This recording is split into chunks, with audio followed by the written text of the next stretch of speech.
अस्सलाम वालेकुम दोस्तों, अगर आप अपने बाइक के लिए कोई इस्तेमाल खूबसूरत और सबसे पायदार इंडिकेटर चाहते हैं तो आज की वीडियो आपके लिए। Welcome to Munir mindset YouTube channel. For more please subscribe. ये इंडिकेटर जो आप देख रहे हैं ये बहुत खूबसूरत, जिस कदर ये खूबसूरत हैं ये उसी कदर कारआमद और ज़्यादा ब्राइट और आज के दौर में बिल्कुल फैंसी इंडिकेटर्स हैं। तो मैंने सोचा आप लोगों को इसका एक रिव्यू दे दूं ताकि हो सकता है ये भी आपके काम आ जाए।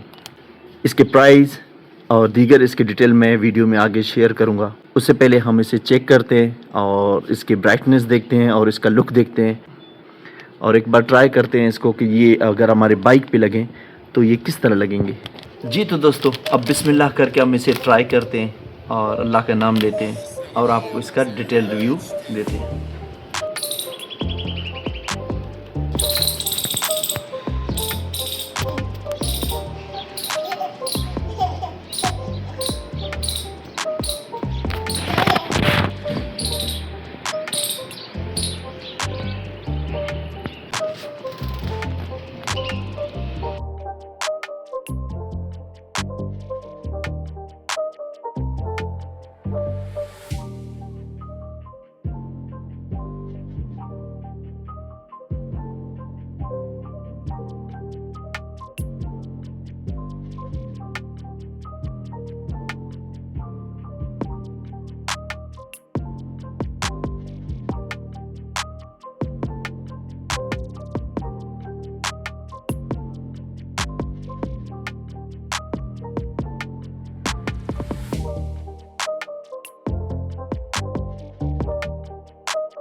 For more, please subscribe.